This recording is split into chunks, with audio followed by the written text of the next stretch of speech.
नारद जी को जब ब्रह्मा जी ने रचना की और रचना करने के पश्चात उनको ये वरदान दिया कि आप जिस भी स्त्री को देख लेंगे या पुरुष को देख लेंगे उसके अंदर काम वेदना जागृत हो जाएगी। सर्वप्रथम कामदेव ने उसका प्रयोग ब्रह्मा जी पर ही करना चाहा, जैसे भस्मासुर के साथ हुआ था कि उसको वरदान दिया आपके सर पे, जिसके सर पे हाथ रखोगे वो भस्म हो जाएगा। तो उसने वरदान देने वाले सर्वप्रथम भगवान भोलेनाथ पर ही ये प्रयास किया। इसी तरीके से कामदेव ने भी सर्वप्रथम ब्रह्मा जी पर ही काम बाण चला दिया, ये जानने के लिए कि वो काम करता है कि नहीं करता है। ब्रह्मा जी को क्रोध आ गया और उन्होंने उसे श्राप दे दिया। यही रहस्यमयी कथा आज आप सुनेंगे। इस अध्याय में आप सुन रहे हैं ज्योतिर्लिंग शिव मठ से शिव महापुराण का पाठ। आज रुद्र संहिता भाग 2 सती खंड का तीसरा अध्याय है, कामदेव को ब्रह्मा जी द्वारा श्राप देना। मन मथ मदन नाम होगा, कंदर्प काम भी कहलाओगे। ब्रह्मा जी ने कामदेव को उत्पन्न करने के बाद उनका नामकरण किया कि तुम्हें मनमथ, मदन, कंदर्प और काम, ये 4 नाम देता हूँ। इन्हीं नामों से तुम इस संसार में जाने जाओगे। कोई ना बच पाएगा जब पुष्प बाण संहारोगे। तुम जिसके ऊपर अपना पुष्प बाण चला दोगे वो बच नहीं सकता। तुम्हारे अन्य बाणों के नाम हैं हर्षण, रोचन, मोहन, शोषण, मारण बाण तुम्हारे हैं। ये पुष्प बाण ऋषियों मुनियों को भी मोहित करने वाले हैं। उनको उन्होंने इस तरह से 5 बाण दिए, हर्षण, रोचन, मोहन, शोषण और मारण। संध्या के साथ ही सभी जन उस सभा में बैठे थे। काम बाण जैसे ही चलाया गया तो सभी लोग मोहित हो गए। संध्या सहित सभी वो जन उस समय सभा में बैठे थे। काम बाण संधान हुआ तो सब मोहित हो बैठे थे। सबके मन आया विकार अरु, काम वेग विस्तार हुआ। और कहें क्या ब्रह्मा जी के मन में काम सवार हुआ। संध्या जो उनकी पुत्री थी उस पर वो आसक्त हुए। संध्या पर तो अन्य सभागण भी अति कामासक्त हुए। जैसे ही पुष्पबाण का संधान कामदेव ने किया, पूरी सभा मोहित हो गई और काम वासना से भर गई। यहाँ तक कि ब्रह्मा जी स्वयं अपनी पुत्री संध्या पर ही कामुक हो गए। दशा देख कर धर्म हृदय से अतिशय व्याकुल होता है।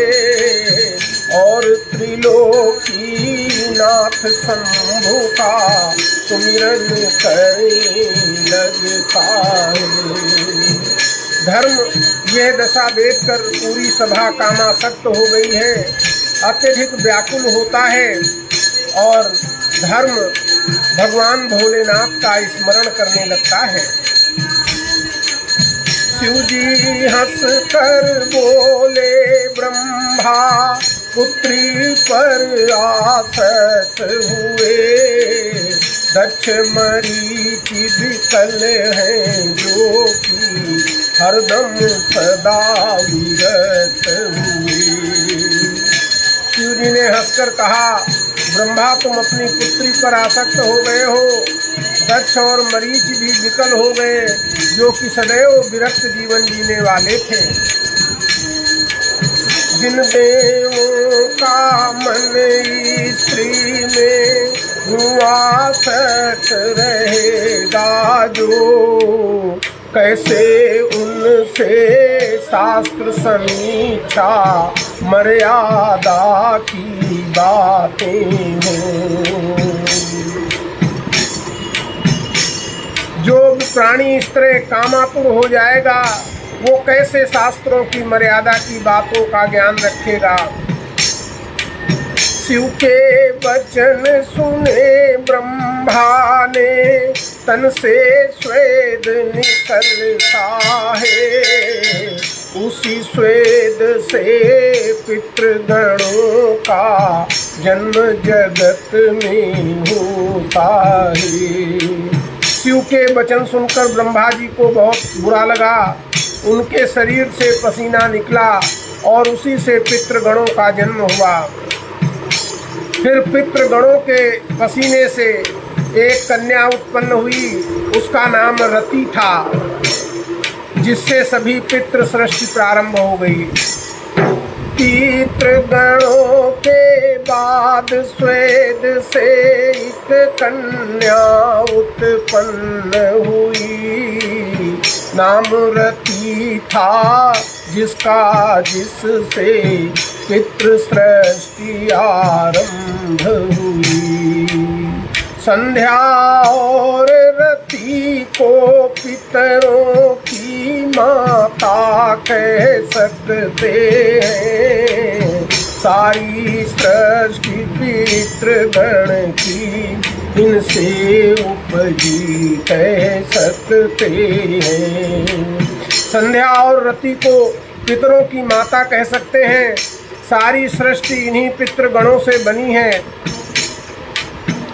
भगवान शिव ब्रह्मा जी को समझाकर उनकी निंदा करके चले जाते हैं, परंतु ब्रह्मा जी अंदर ही अंदर बहुत शर्मिंदा होते हैं और वो स्वयं अपनी ही निंदा करते रहते हैं कि कैसे अपनी पुत्री संध्या पर आसक्त हो गए। शिव जी अंतर ध्यान हुए पर मैं अतिशय शर्मिंदा था। मैं अपने से ही अपने की हरदम करता निंदा था। जब कामदेव को देखा तो मेरे हृदय में आग जल गई। मैंने उसको श्राप दे दिया क्योंकि उसकी गलती थी। कामदेव को देखा जब तब आग हृदय में जलती थी। मैंने उसको श्राप दे दिया क्योंकि उसकी गलती थी। मैंने ही वरदान दिया था, मेरे पर ही वार किया। अपने पुष्प बाण तूने मेरे ऊपर ही तान दिया। जैसे मेरे स्वाभिमान को तूने आज जलाया है, वैसे शंभु बाण से तू भी होगा भस्म बताया है।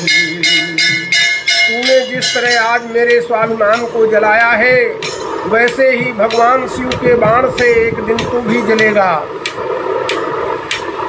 कामरती चरणों में गिर कर अतिशय विनती करते हैं, तब जाकर ब्रह्मा जी सुलझे मुक्ति का वर देते हैं।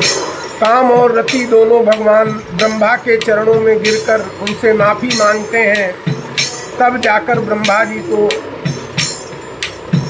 शांति प्राप्त होती है। वो कहते हैं ठीक है, भगवान शिव के नेत्र से तू भस्म जरूर हो जाएगा, लेकिन शिवरात्रि के दिन तू फिर से जीवित हो जाएगा।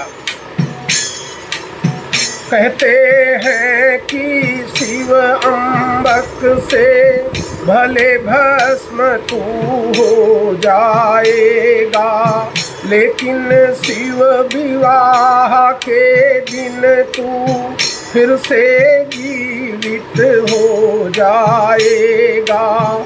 आप सुन रहे हैं ज्योतिर्लिंग शिव मठ से शिव महापुराण का पाठ।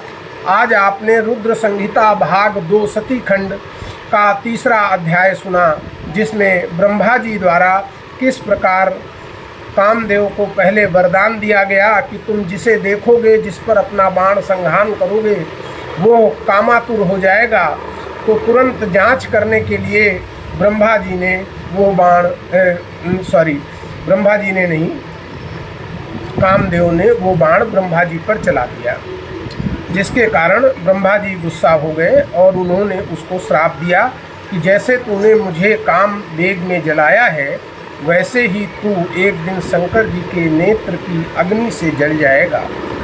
परंतु जब उनके द्वारा प्रार्थना की गई, तब ब्रह्मा जी ने उसे कहा, ठीक है, तू जलेगा तो अवश्य, परंतु शिव विवाह के दिन तू पुनः जीवित हो जाएगा। ऐसा कहकर ये अध्याय समाप्त होता है। कल आप सुनेंगे 4था और 5वां अध्याय, कामरति का विवाह और संध्या का चरित्र। तब तक के लिए हर हर महादेव। जय शिव शंभो।